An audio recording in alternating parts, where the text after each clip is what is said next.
여러분, 한국인으로서요, 미국에 이민 와서 미국 오레곤주에서 5번씩이나 상하원을 지내셨던 임용근 씨가 얼마 전에 자신의 그 자전적인 소설 버려진 돌 임용근 스토리라는 책을 발간하면서 기념회를 가졌습니다. 근데 그 기념회에서 그가 뭐라고 이야기를 시작했냐면 마태복음 21장 42절의 말씀을 인용하면서 예수 그리스도도 원래 버려진 돌이었다라고 이렇게 언급을 하면서요. 자, 예수 그리스도가 정말 그 유대인들, 즉 유대 종교 지도자들이나 백성들로부터 버림을 당해서 버려진 돌로 취급을 받지 않았습니까? 그래서 결국에는 십자가에서 죽음을 당하셨는데 하나님께서는 3일 만에 예수 그리스도를 부활하게 하셔서 세상에 꼭 필요한 모퉁이 돌이 되게 하셨다라는 것을 강조하고 있었습니다. 그러면서 이 임용근 씨가요, 자기가 어렸을 때 한국에서 자신의 모습을 회상하면서 마치 자신도 세상에 버려진 돌이었다라고 이렇게 간증을 하고 있었습니다. 그 내용을 좀 이렇게 말씀드리면 자신의 아버지는 6.25 전쟁이 끝나고 빨갱이로 몰려서 죽음을 당했다는 겁니다. 그리고 자신은 그 당시에 이제 폐결핵에 걸려서 너무나 지금 어려운 그리고 위험한 고비를 넘기고 있었는데 자신도 빨갱이 자식으로 몰려서 하루하루가 정말 고통스러운 정말 힘든 나날을 보냈다는 거예요. 그러던 중에 미국 선교사님의 도움으로 한국 고아 4명을 중창단으로 이렇게 만들어서 그들과 함께 미국의 순회 공연을 왔다는 겁니다. 근데 미국의 순회 공연이 끝나자 자신은 한국에 돌아가지 않고 미국에 남아서 신학교에 입학을 했다는 거예요. 그러고 나서는 학생 비자로 미국에 머물면서 여러 가지 그러니까 각종 아르바이트를 다 했다는 겁니다. 그리고 또 어느 정도 이제 돈이 모이자 부동산 중개업도 하고 유통업도 하면서 이제 어느 정도 꽤 돈을 모았던 거예요. 그러고 나서 그가 뭐라고 결단을 냈냐면 내가 이제는 사회를 위해서 공헌을 해야 되겠다 생각을 하고 주지사에 도전을 했다는 겁니다. 근데 7명 중에 2등을 했다는 거예요. 그래서 거기서 자신감을 얻고 이번에는 의원직에 도전을 했는데 그 후에 5번이나 상하원직을 이렇게 당선이 되면서 자신의 그 임직을 수행을 했다라고 이렇게 이야기를 하고 있었습니다. 그러니까 그가 결국에는 이렇게 어떻게 성공한 어떤 한국인 이민으로서 자리를 잡았지만, 그러니까 지금까지 살아오면서도 여러 가지 실패의 경험도 있었다는 겁니다. 근데 자신이 실패했을 때 자기는 정말 당당하게 맞서서 싸웠다는 거예요. 좌절하지 않았다는 겁니다. 그래서 오늘과 같은 자리에 있게 됐다라고 이렇게 자신을 이야기를 하고 있는데요. 그가 마지막으로 뭐라고 그러냐면, 근데 오늘날 보면은 너무나 많은 사람들이 이렇게 고난을 당하고 어려운 일을 당했을 때 스스로 쉽게 자신을 포기해버리는 경우가 너무나 많더라는 거죠. 그래서 자신의 이 책이 그러한 사람들한테 작은 용기와 희망을 줬으면 좋겠다라고 하면서 자신의 책을 출간한 그런 포부를 밝히고 있었습니다. 사랑하는 여러분, 우리 인간들은요, 인생을 살아가면서 반드시 우리에게는 어려운 시기가 닥치고 고난이 찾아온다는 겁니다. 자, 그랬을 때 그냥 많은 사람들은 자신을 포기하면서 내가 이제 세상에서 쓸모없는 인간이야. 마치 버려진 돌처럼 생각하고 자포자기하는 경우가 너무나 많다는 거죠. 근데 여기서 우리 그리스도인들이 분명히 깨달아야 될 게 하나가 있다는 겁니다. 우리도 마찬가지로 세상에서 버려진 돌처럼 취급받을 때도 있고, 그리고 고난과 어떤 시련으로 인해서 힘든 시기가 있을 수 있다는 거예요. 그러나 우리같이 보잘것없는 쓸모없는 인간이라 할지라도 하나님께서는요, 우리를 사랑하셔서 우리를, 그러니까 이 세상에서 살아갈 수 있는 그런 어떤 사명을 주셨다는 거예요. 그게 바로 그리스도인들이라는 겁니다. 따라서 우리는 하나님이 주신 이 사명을 가지고 최선을 다하면서 하나님의 영광을 드러내는 삶을 살아야 된다는 거죠. 그걸 지금 말씀드리고 싶은 거예요. 앞에서도 제가 말씀드렸지만 예수님도 세상에서 버려진 돌이었어요. 그렇지만 하나님께서 예수 그리스도를 부활하게 하셔서 세상에 꼭 필요한 모퉁이 돌, 가장 핵심적인 주춧돌이 되게 하셨다는 겁니다. 따라서 우리도 예수님처럼 세상의 모퉁이 돌이 될 수 있다는 겁니다. 그런 어떠한 믿음과 신념을 가지고 우리가 그리스도인으로 살아가야 된다는 것이죠. 그 예를 하나 말씀드릴게요. 베드로는 어떤 사람이었습니까? 그는 예수님으로부터 가장 사랑받는 수제자였어요. 근데 그가요, 예수님 십자가를 지시고 죽음의 길로 가실 때 그가 어떻게 했습니까? 그는 자신이 죽는 것을 두려워하면서 예수님을 3번이나 부인하고 예수님을 저주까지 했던 배신자였습니다. 그런데 사도행전 4장 11절에서 보면요, 베드로가 완전히 달라진 모습을 보여주고 있습니다.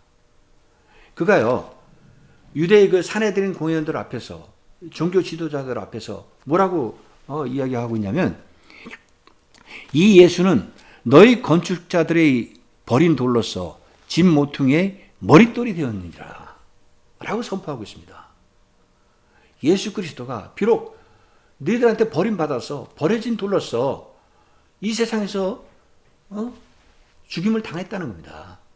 그렇지만 하나님께서는 그를 살리셔서 이 세상에 모퉁이의 머릿돌이 되게끔 하셨다라고 지금 선포하고 있는 거예요.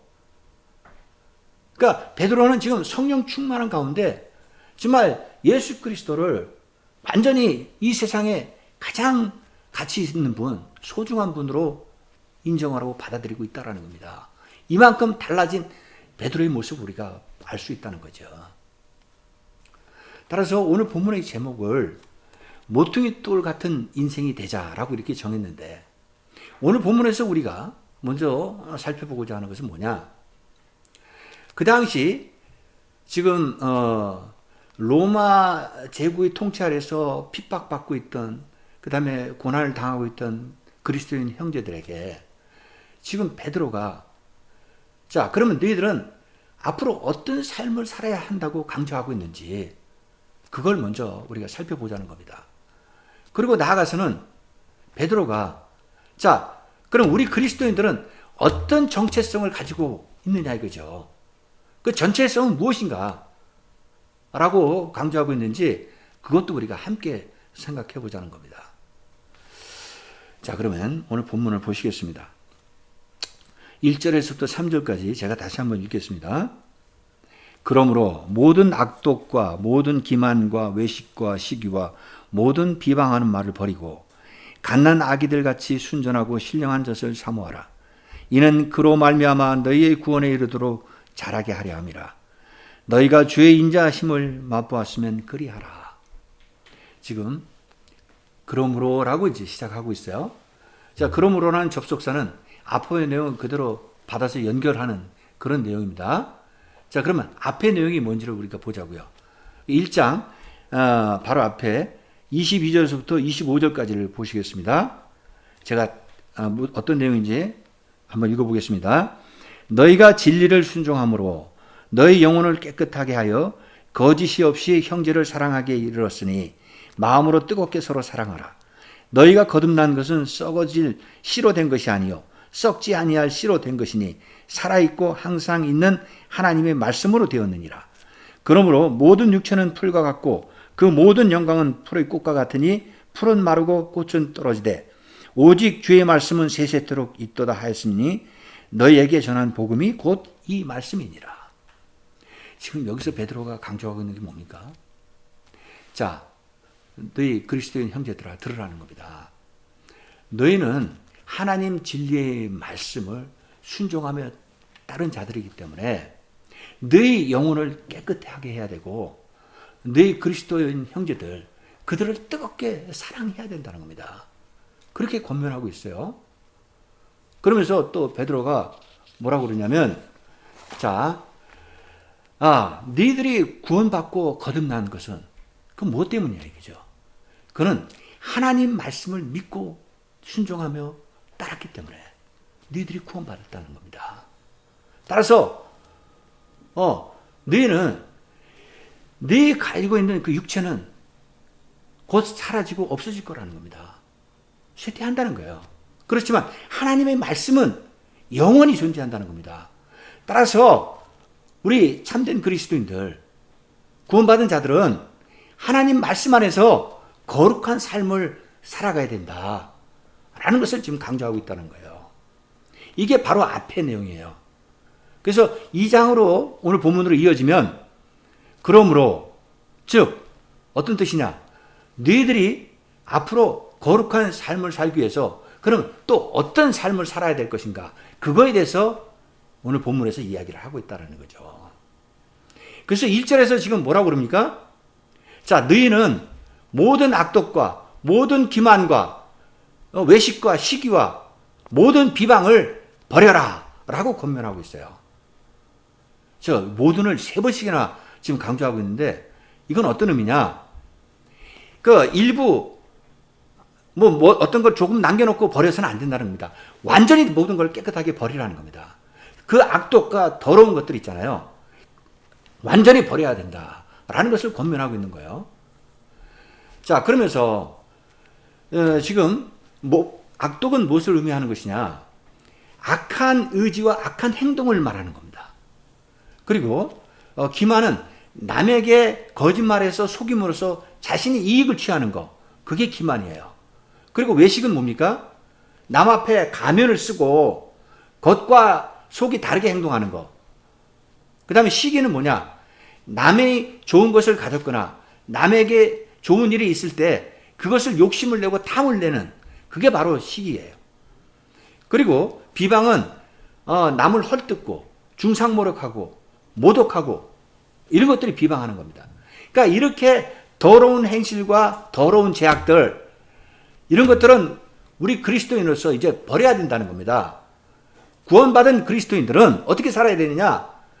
이런 거 버리고 그리스도 안에서 거룩한 삶을 살아야 된다라고 지금 강조하고 있는 거예요.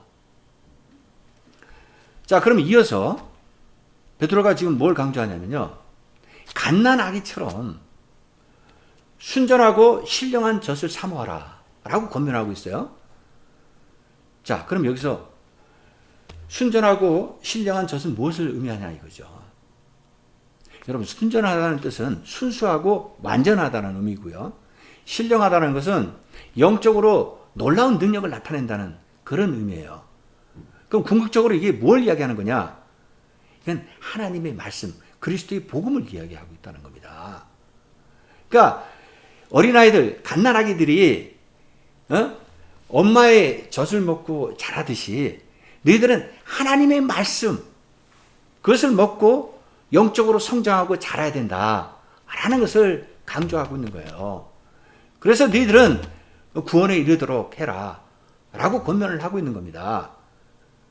자, 그럼 여기서 우리가 좀 더 보충해서 설명을 하자면, 자, 예수 그리스도를 믿는 자들, 그들은 구원받은 자들이라는 거예요. 그럼 구원받으면 그것으로서 모든 게 끝나는 겁니까? 아니라는 거죠.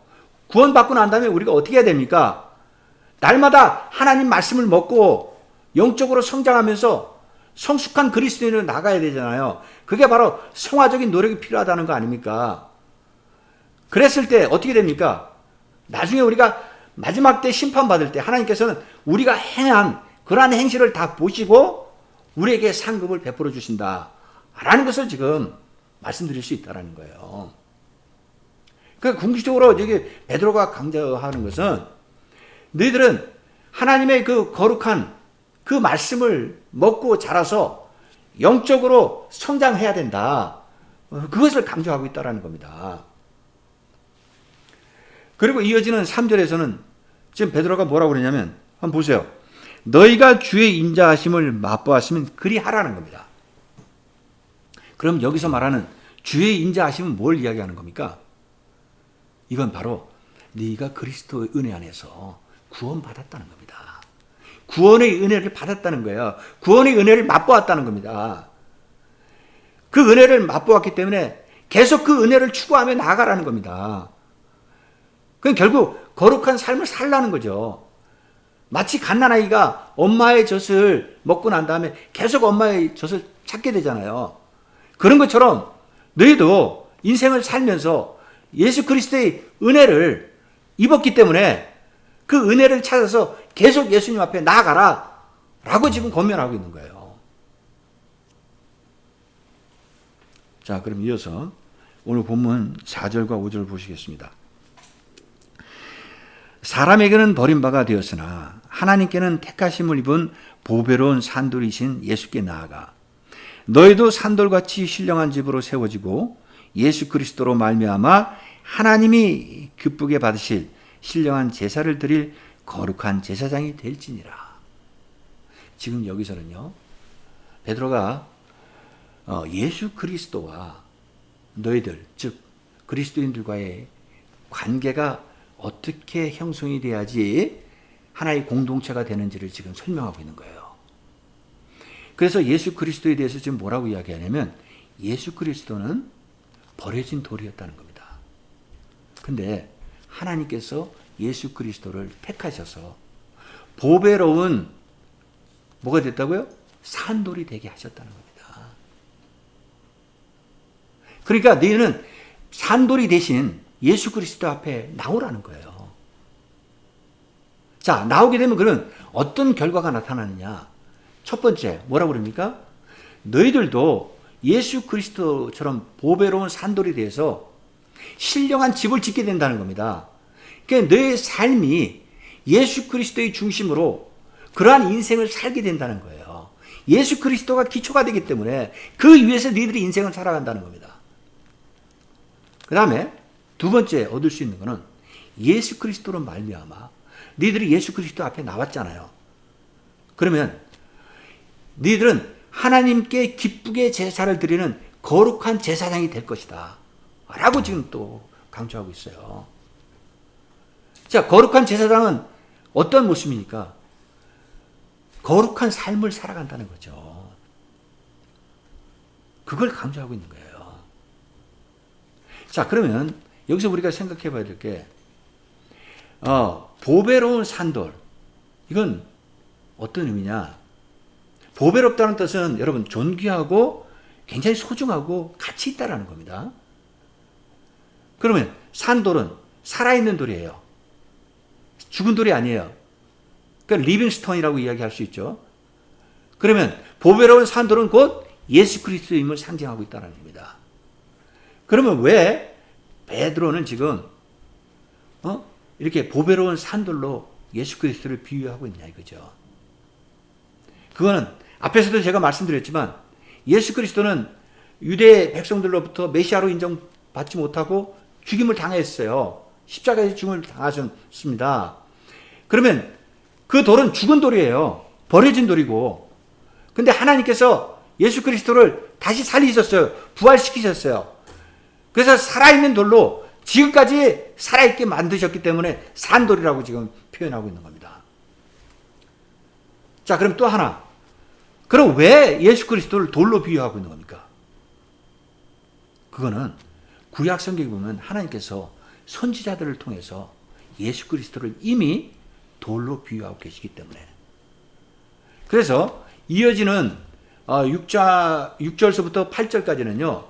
구약 성경에서 베드로가 인용해서 그리스도를 돌에 비유해서 언급을 하고 있다는 겁니다. 자, 그러면 이어서 6절부터 8절까지를 보세요. 성경에 기록되었을 때 보라 내가 택한 보배로운 모퉁이 돌을 시온에 두노니 그를 믿는 자는 부끄러움을 당하지 아니하리라 하였으니 그러므로 믿는 너에게는 보배이나 믿지 아니하는 자에게는 건축자들이 버린 그 돌이 모퉁이 머릿돌이 되고 또한 부딪히는 돌과 걸려 넘어지게 하는 바위가 되었다 하였느니라. 그들이 말씀을 순종하지 아니함으로 넘어지나니 이는 그들을 이렇게 정하신 것이라. 자, 여기서 먼저 베드로는요, 이사야서 28장 16절의 말씀을 인용하고 있습니다.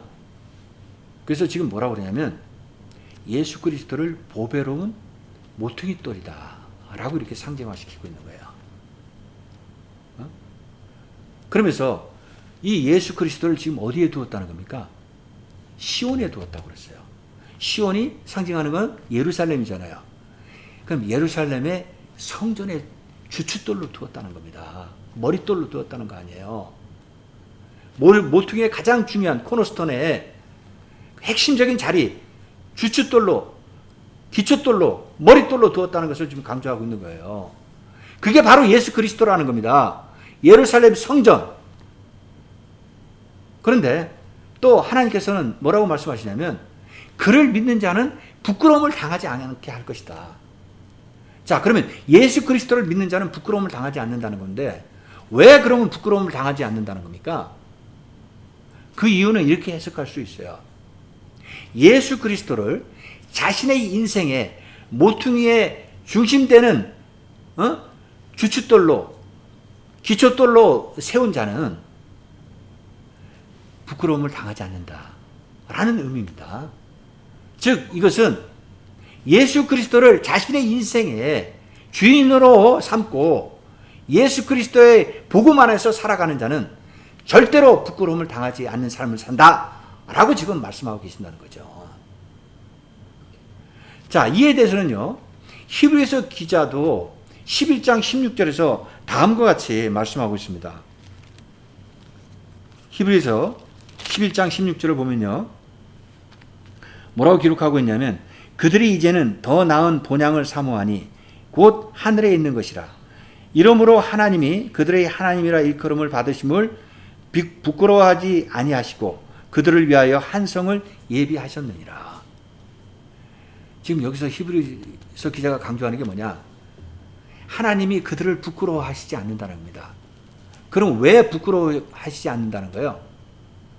그들은, 즉 하나님을 믿고 예수 그리스도를 믿는 자들, 그들은 이 땅에 소망을 두지 않고 하나님 나라에 소망을 두고 사모하며 살아가기 때문에 하나님이 그들은 부끄러워하시지 않는다는 겁니다. 즉 이 말은 뭘 이야기하는 겁니까? 우리 믿는 자들은 그리스도 중심으로, 하나님 중심으로 삶을 살아가기 때문에 부끄러움을 당할 수 없다라는 것을 말씀하고 계시는 거예요. 그러니까 결국 이 말은 우리는 죄악을 짓고 살아가지 않으려고 노력하는 그런 자들이라는 거죠. 그걸 강조하고 있다는 겁니다. 부끄러운 일은 죄악을 짓는 일이에요. 자, 그리고 이어서 베드로가 또 구약 성경의 말씀에 시편 118편의 22절 말씀과 또 이사야서 8장 16절의 말씀을 인용해서 모퉁이 돌에 대해서 두 가지 방향으로 설명하고 있어요. 자, 첫째는 모퉁이 돌에 대해서 뭐라고 그러냐면, 여러분 모퉁이 돌은 지금 예수 그리스도를 상징하고 있는 겁니다. 그러니까 믿는 자들은 이 모퉁이 돌을 가장 소중하고 가치 있는 돌로 인정하고 받아들인다는 겁니다. 그런데 믿지 않는 자들은 이 모퉁이 돌을 어떻게 받아들인다는 거예요? 건축자들이 버린 그런 돌처럼 취급하면서 걸려 넘어지는 돌, 부딪히는 돌로 그렇게 받아들인다는 거예요. 즉 그러니까 믿는 자는 예수 그리스도를 가장 소중하게 믿고 가치 있게 생각하는데, 믿지 않는 자들은 예수 그리스도를 믿지 않고 거부하면서 부딪히는 돌, 걸려 넘어진 돌같이 그렇게 생각을 한다는 겁니다. 그래서 하나님께서는 지금 그들을 왜 그렇게 하느냐 라고 말씀하시는데, 뭐라고 말씀하시냐면 그들이 하나님 말씀을 불순종하고 예수 그리스도를 거부하기 때문에 그와 같은 모습들을 나타낸다는 거죠. 그걸 지금 강조하고 있는 거예요. 그래서 지금 베드로는 오늘 본문의 마지막 9절과 10절에서 지금 뭐라고 그러냐면요. 자, 지금 그러면 너희는 정체성이 뭐냐 이거예요. 너희가 지금 그리스도인으로서 어떤 정체성을 가지고 있는지 네가 아느냐. 그리고 네가 그러면 앞으로 어떤 삶을 살아가야 될지 그거에 대해서 자기가 베드로가 이야기를 하겠다는 겁니다. 자, 9절과 10절을 보세요. 제가 읽겠습니다. 그러나 너희는 택하신 족속이요 왕같은 제사장들이요 거룩한 나라요 그의 소유가 된 백성이니 이는 너희를 어두운 데서 불러내어 그의 기이한 빛에 들어가게 하신 이의 아름다운 덕을 선포하게 하려 하심이라. 너희가 전에는 백성이 아니더니 이제는 하나님의 백성이요 전에는 긍휼을 얻지 못하였더니 이제는 긍휼을 얻은 자니라. 지금 베드로가 그리스도인의 정체성에 대해서 뭐라고 선포하고 있습니까? 너희는 하나님께서 이미 선택하신 족속이라는 겁니다. 그리고 왕같은 제사장이고 거룩한 나라고 우리 각자가 거룩한 나라를 소유하고 있는 거예요. 그리고 마지막에 뭐라고 그럽니까? 너의 소유가 하나님 앞에 있다는 겁니다. 그러니까 하나님은 너희를 소유하고 계신다는 거예요.